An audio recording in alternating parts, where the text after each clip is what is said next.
Boa noite, bem-vindo ao Jornal da Noite, hoje dia 9 de abril para o ano de 2023. Vamos neste momento observar os destaques que marcam o jornal desta noite. Saiba que os cristãos celebram hoje a ressurreição de Jesus Cristo. Estes dizem que o momento significa libertação para os que aceitam a Jesus. Ainda nesta edição poderá saber que Carlos Mesquita garante que até finais deste ano a província de Sofala terá a proteção costeira. Na página internacional, saiba que foi encontrado um feto no cérebro de um menor de 1 ano na China. Estes são os destaques que vão corporizar o jornal de hoje. Mais uma vez, boa noite.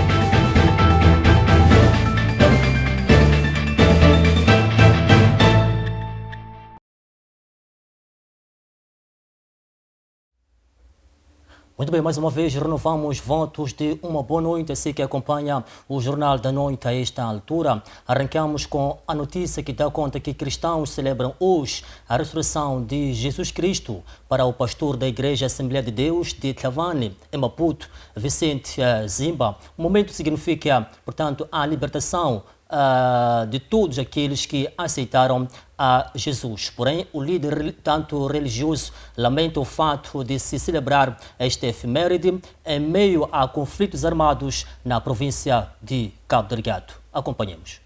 Moçambique e o mundo celebram hoje a ressurreição de Jesus Cristo, momento antecedido pela Páscoa. A efeméride constitui uma tradição do cristianismo que recorda a prisão, crucificação, morte e ressurreição de Jesus Cristo. Por ser um momento de festa para os cristãos, a nossa reportagem visitou algumas igrejas para entender melhor o significado deste dia. Na Igreja Evangélica de Tlavane, não faltaram cânticos e danças.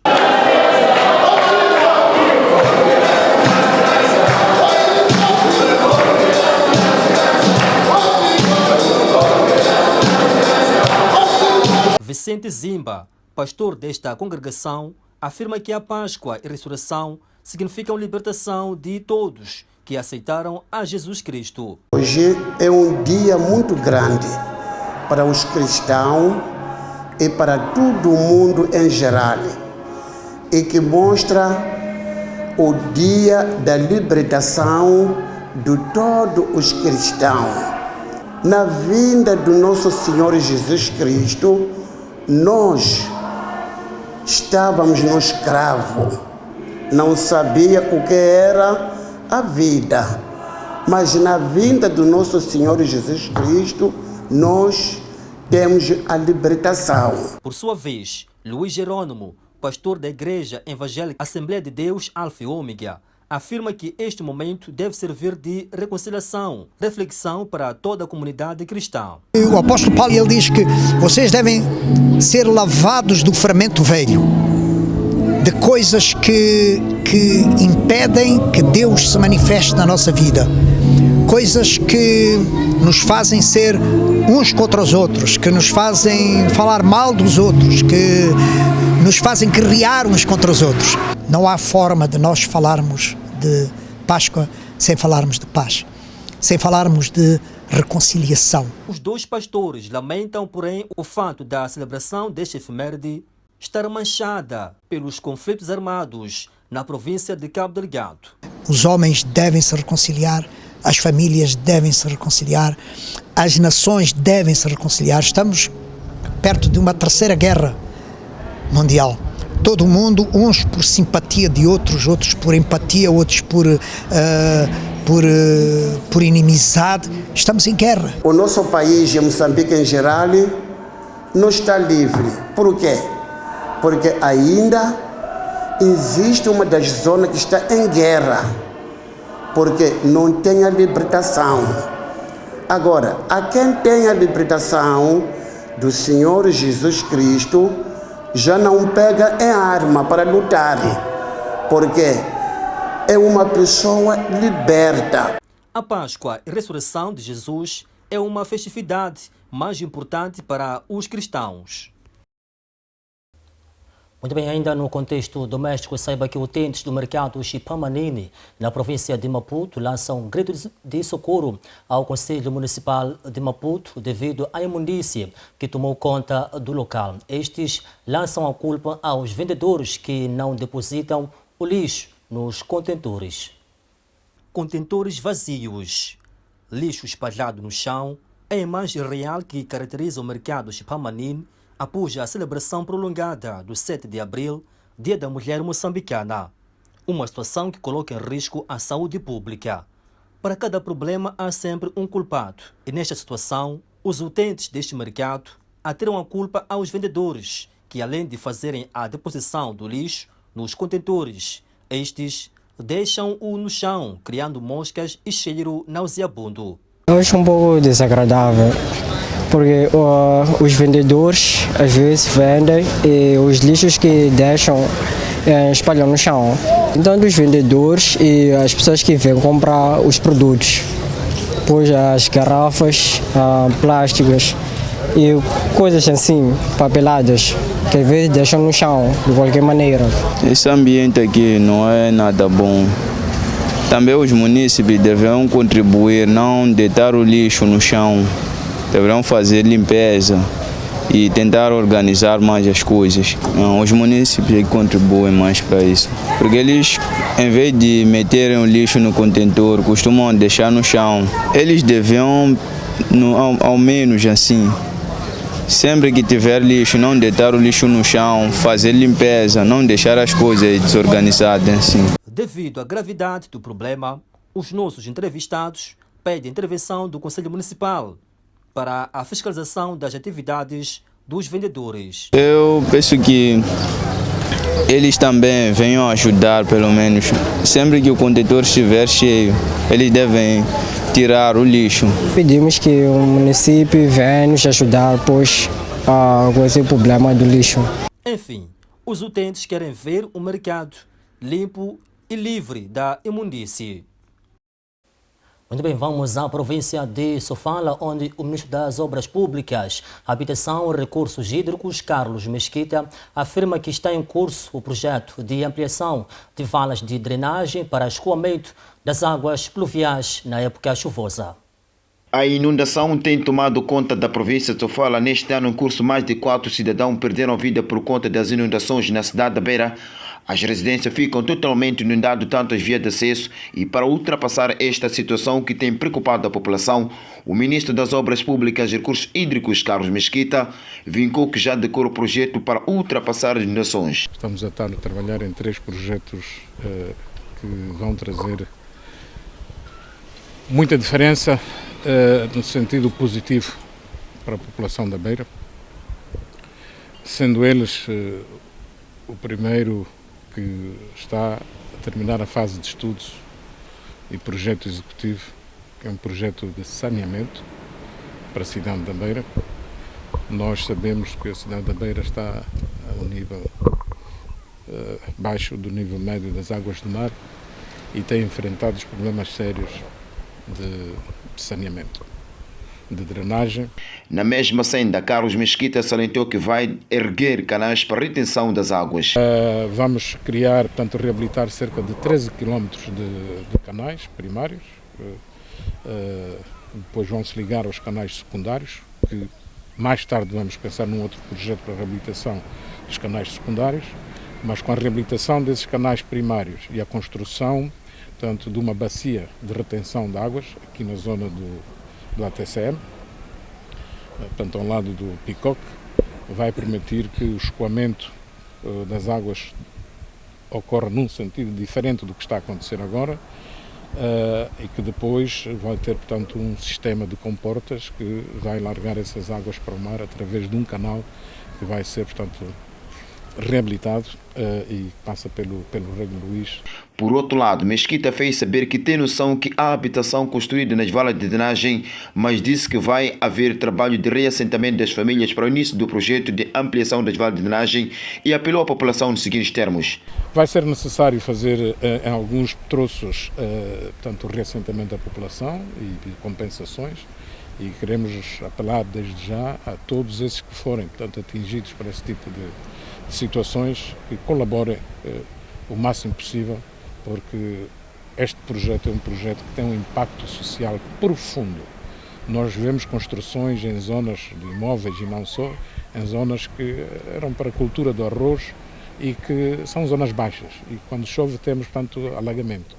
E isto traz consequências graves para a saúde e para o dia a dia.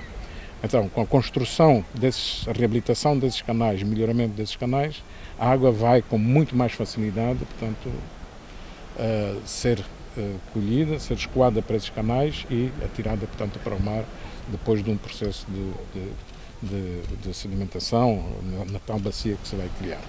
As imagens são de Lino Pedro, Mendes Mundai, FTV, província de Sofala. Ainda neste ponto do país, saiba que a província de Sofala é propensa à erosão costeira. Para a preservação da paisagem natural e proteção do patrimônio tanto locais, Carlos Mesquita garante que até finais deste ano a província vai beneficiar-se de um projeto de proteção costeira. Tendo em conta que a cidade também localiza abaixo do nível do mar, o que tem colocado em causa o bem-estar de diversas famílias residentes nesta região do país. Nesta sendo o Ministro das Obras Públicas e Recursos Hídricos, Carlos Mesquita, garantiu durante a sua visita de trabalho que até finais do ano a cidade da Beira vai se beneficiar do projeto de proteção costeira. O estudo de viabilidade já terminou. Estamos agora a concluir o estudo, melhor, o projeto executivo e o projeto de salvaguardas ambientais e sociais, que é o projeto de proteção costeira, que aliás neste ponto onde nos encontramos é um dos pontos que vai ser abrangido nesse projeto. Eu estive recentemente nos Estados Unidos, há 2 semanas sensivelmente, onde tivemos a oportunidade de assinar o acordo com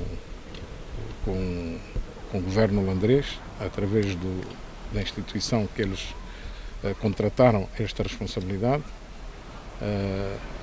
para início da primeira parte deste projeto, da primeira fase, um financiamento de cerca de 30 milhões de dólares e que pensamos que vai iniciar, brevemente vai ao concurso já, para apuramento do empreiteiro, daqui a mais 2 meses e certamente no terceiro trimestre, finais do terceiro trimestre de 2023, podemos iniciar com este projeto de proteção costeira. Entretanto, o Ministro das Obras Públicas e Recursos Hídricos, Carlos Mesquita, fez saber que o projeto de proteção costeira compreende. Ele compreende essencialmente a proteção de várias zonas que se encontram bastante destruídas entre o Cais Manarte, Praia Nova, até ao Rego Luís. Portanto, toda esta extensão da costa que vai, portanto, numas zonas vamos construir muros em betão de proteção. Isto vai acontecer praticamente naquela zona do Terraço Hotel, ali por detrás do Consulado de Portugal. Vai também levar material, tanto como pedras, rachão, para a proteção, melhorar a proteção, que vai até aquela zona do Palácio dos Casamentos. E depois vamos ter também uma zona, um promenade, que é aquela zona em frente, próximo, portanto, do Oceana. Aquele parque do Oceana vai ser reabilitado, parque de estacionamento de viaturas, para, portanto, poder servir todo aquele troço que vai até perto da Independência. Importa referir que na cidade da Beira, quando a maré alta, o bairro da Ponta Gê fica alagado com água do mar por falta de muro de pressão costeira, já começa a vertir o bairro. As imagens são de Lino Pedro, Mendes Mundai, FTV, província de Sofala.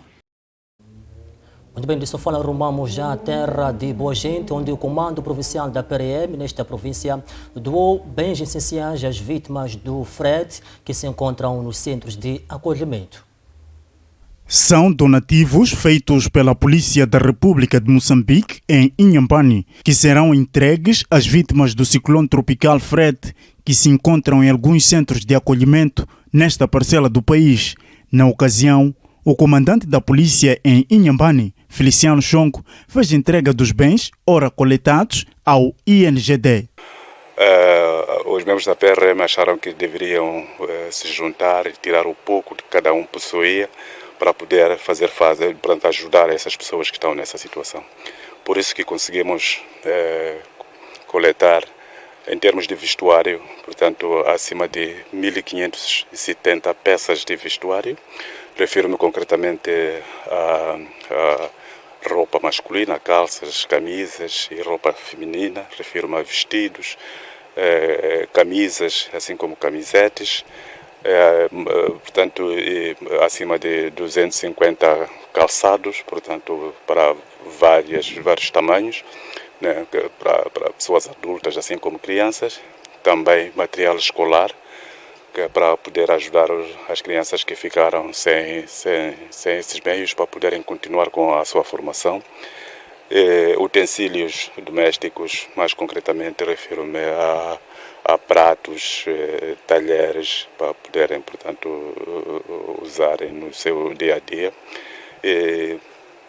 Para além também de outros bens. Por seu turno, Abdul Luiz Bomba, o representante do delegado provincial do INGD naquela parcela do país, agradeceu o comando provincial pelo gesto. Agradecer esse gesto que o comando provincial fez em ajuda às vítimas da tempestade tropical Fred, e nós garantimos que iremos fazer chegar esse donativo, tendo em conta que ainda temos pessoas nos centros de acomodação, ainda temos pessoas que sofreram e precisam dessa ajuda. Queríamos mais uma vez agradecer esse gesto e dizer que essas iniciativas como estas devem continuar em vários setores para ajudar os nossos irmãos que sofreram deste fenômeno. Neste momento, o INGD tem como meta diminuir as pessoas nos centros de acolhimento nos seguintes distritos: Mabote, Inhambane, que Inhambane, dentro dessa semana, iremos desativar o centro de acomodação, e no distrito de Vilanculo. Então, portanto, a tendência é que estamos a diminuir o número de pessoas nesses sítios. Normalmente é porque ainda continuam as suas casas inundadas.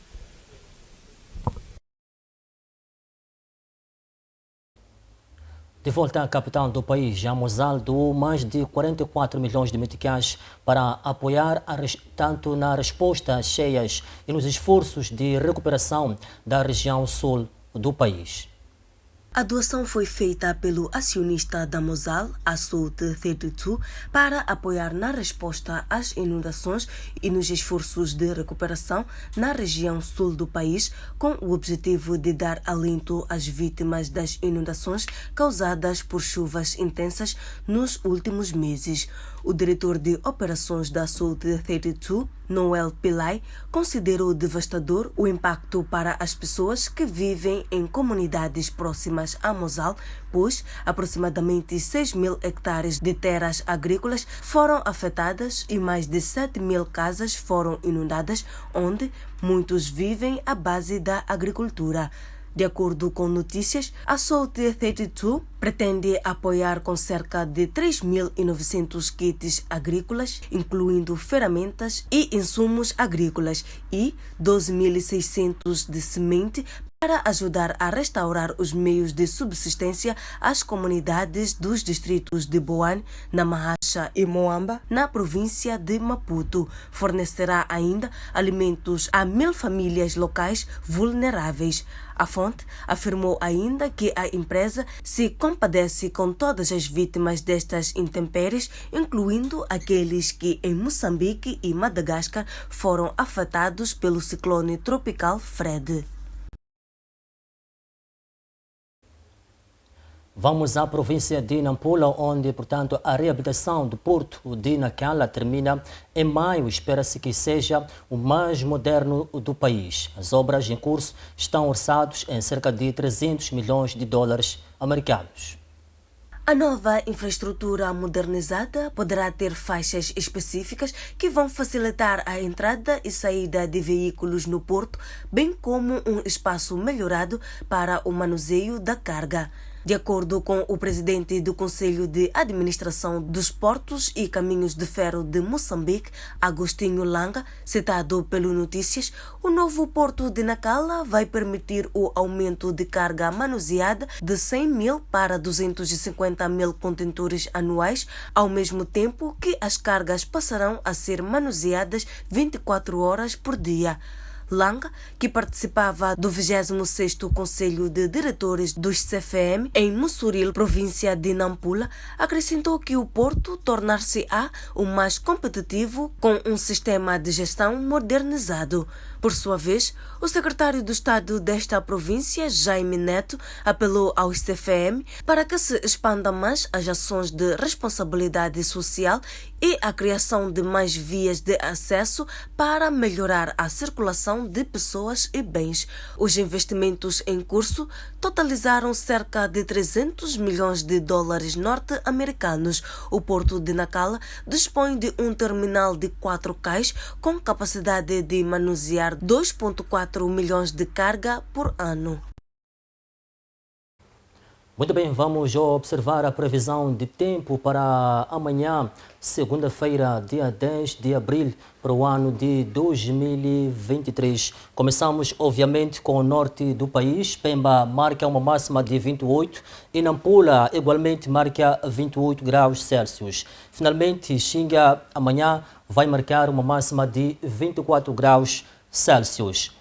Descemos até a zona centro do país e vamos arrancar com a província de Tete, que amanhã vai registrar uma máxima de 33 graus centígrados. Quelimane também vai copiando Tete com a mesma temperatura. Beira marca amanhã 31 graus Celsius de máxima e finalmente Chimoio amanhã vai registrar uma máxima de 28 graus centígrados. Descemos até a zona sul do país. Vamos já arrancar com a capital provincial de Gaza, falo de Xaixai, que amanhã poderá marcar uma máxima de 32 graus Celsius, e a terra de Boa Gente, Inhambane, amanhã poderá registrar uma máxima de 29 graus Celsius e finalmente amanhã, portanto, Maputo vai marcar amanhã uma máxima de 30 graus Celsius. Esta foi a previsão do tempo para o dia de amanhã. Olhamos agora para aquilo que é o câmbio do dia, para que possamos ver então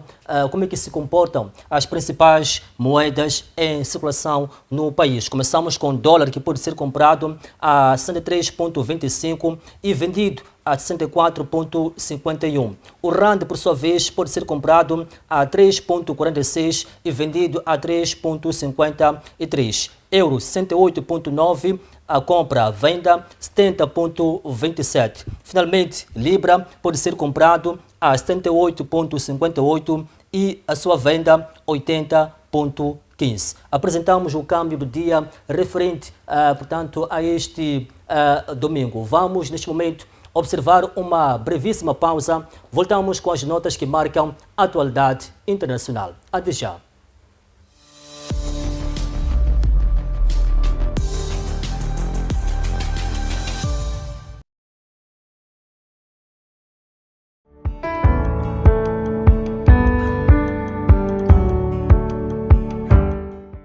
Caro telespectador, pensando em ti, a FTV traz o programa Viver a Vida, um espaço criado para reflexões sábias sobre como trilhar o caminho da vida com tranquilidade, optando sempre pelos atos certos. Trazemos momentos de debate com individualidades entendidas na teologia e outras áreas da ciência. Um homem não pode amar duas mulheres na mesma intensidade. E que esta família, quem tem mais poder, mais força, sou eu, porque eu é que mudo o apelido dela. Okay. Não é ela que muda o meu apelido. Uma alma não tem por intuito como base dormir com um ser humano. Porque quem dorme, quem tem relações sexuais é quem tem corpo. Música gospel, fortes mensagens através da poesia e mais.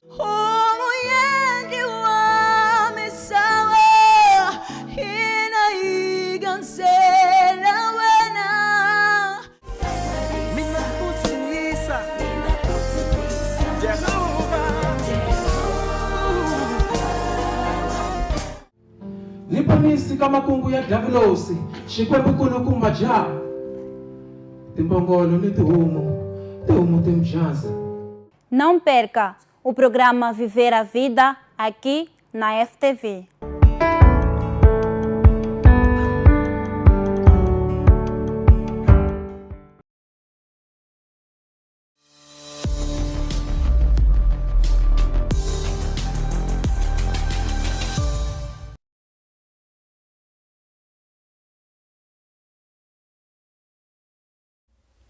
Estamos de volta e, como sempre, renovamos votos de uma boa noite. Assim que está ligado a esta altura ao Jornal da Noite, através da TMT, TV Cabo, Facebook e YouTube. Vamos espreitar as notas que marcam a atualidade internacional. Saiba que, portanto, a Rússia e Moçambique afirma que a adesão da Finlândia à NATO confirma, tanto claramente, a intenção da NATO de controlar mais países no mundo. Alexandre, portanto, Surkova, falava neste sábado no programa Debate Internacional da FTV. Falo mesmo do embaixador da Rússia, que esteve aqui no programa Debate Internacional desta semana. Acompanhemos. A Finlândia tornou-se na passada terça-feira membro da Aliança da Defesa da NATO depois de ter iniciado o processo no ano passado. O país será o primeiro a aderir à Aliança Atlântica após o início da invasão russa à Ucrânia.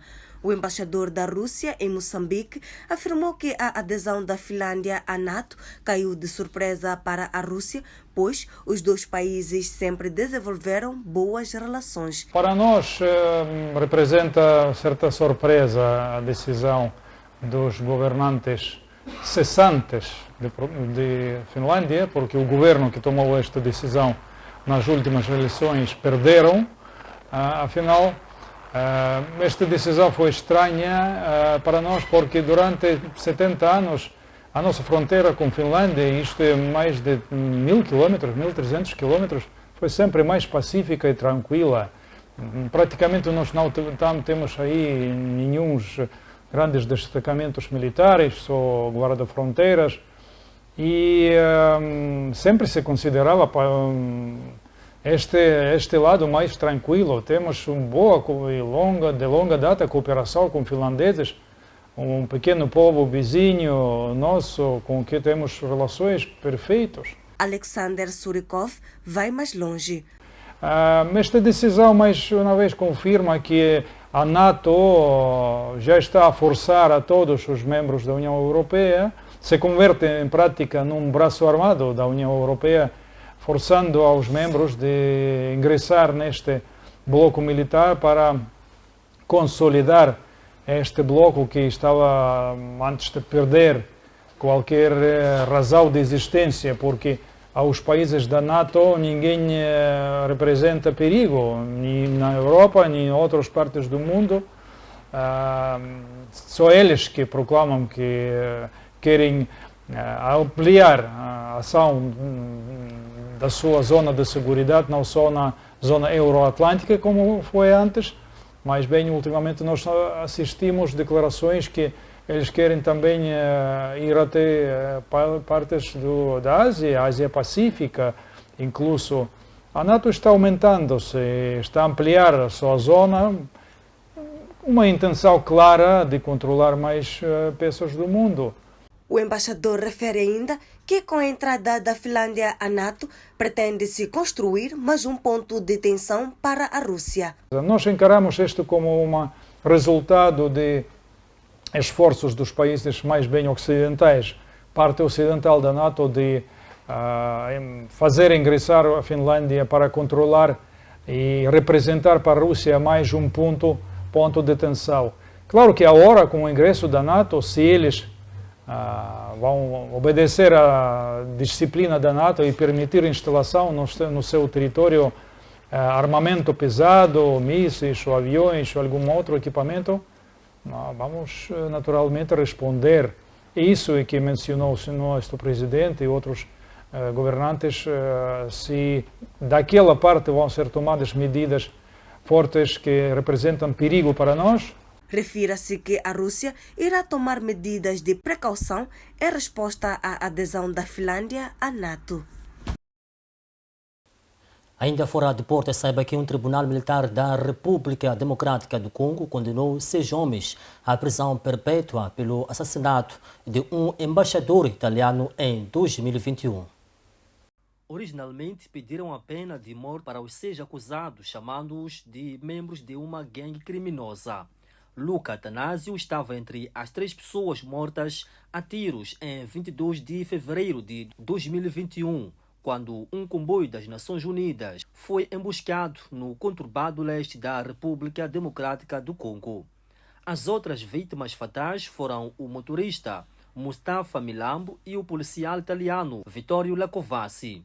Na sexta-feira, os advogados dos 6 homens congoleses disseram à AFP que apelariam das penas de prisão perpétua. 5 dos homens estão presos em Kinshasa, enquanto o outro está foragido. Em audiências anteriores, a promotoria classificou os réus como criminosos e que inicialmente pretendiam sequestrar o embaixador e exigir um resgate de $1 milhão.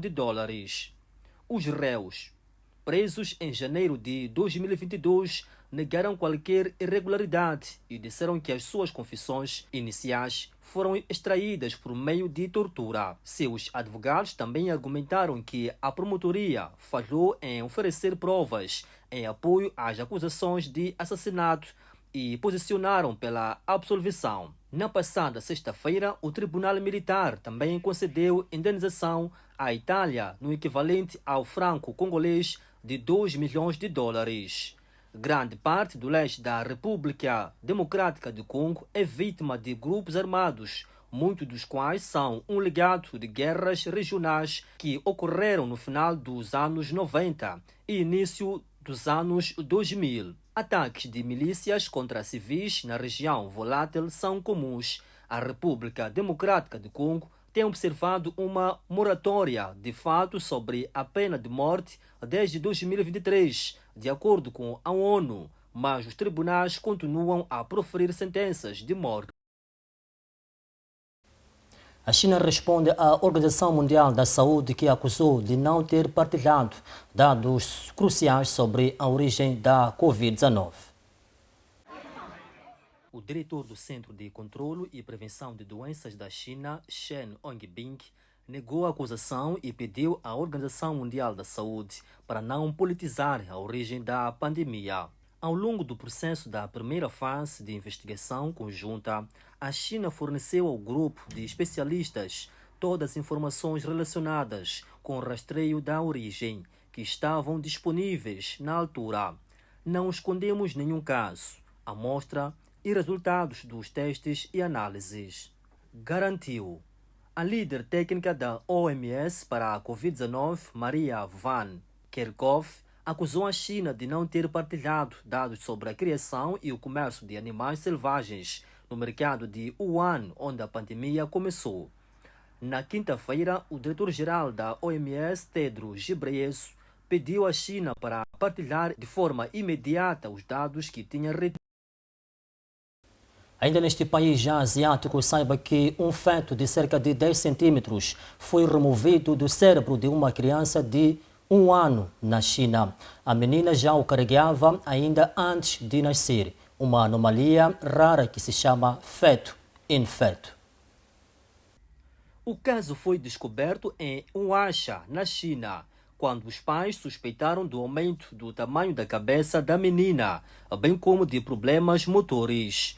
O caso é relatado pelo Daily Mail, citado pelo Notícias ao Minuto, que refere que tal se deveu a uma malformação durante um dos estágios de desenvolvimento do embrião.